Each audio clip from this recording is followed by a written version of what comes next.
Hey folks, welcome back to the Trinity Episcopal Church YouTube Bible study. I'm the Reverend Jimmy Abbott, the priest here at historic Trinity Church on Galveston Island.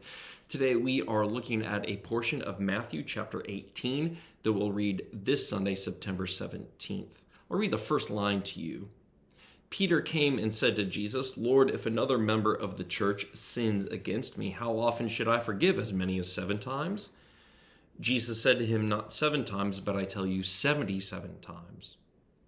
This is an extravagant image of God's forgiveness and how we ought to forgive one another in the church. This should be our way of life, forgiveness as many as 77 times, which really means just forever, an infinite, extravagant, abundant amount of forgiveness. Today, though, I don't want to give so much a theological or biblical commentary on this as much as a pastoral word.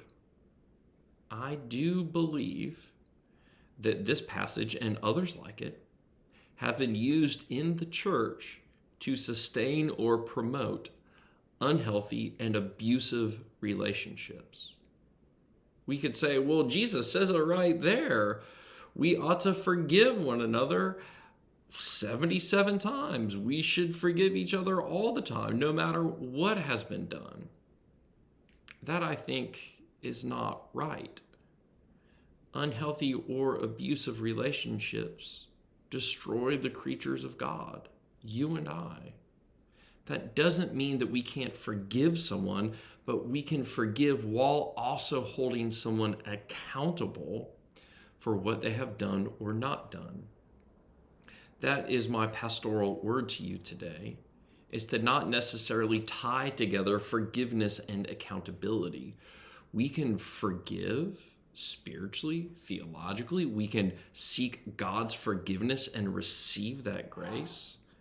But at the same time, that does not mean that we should continue to promote or sustain unhealthy or abusive relationships just because Jesus says that we should forgive 77 times. I do think that we can get some separation, some distance between forgiveness and accountability.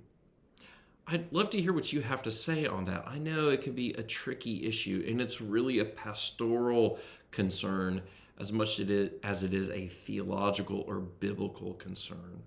Moving apart forgiveness from accountability so that the people of God, you and I, can live fruitful, abundant, liberated lives of love and not be coerced or manipulated into unhealthy relationships just because we are always forgiving. Would love to hear what you have to say.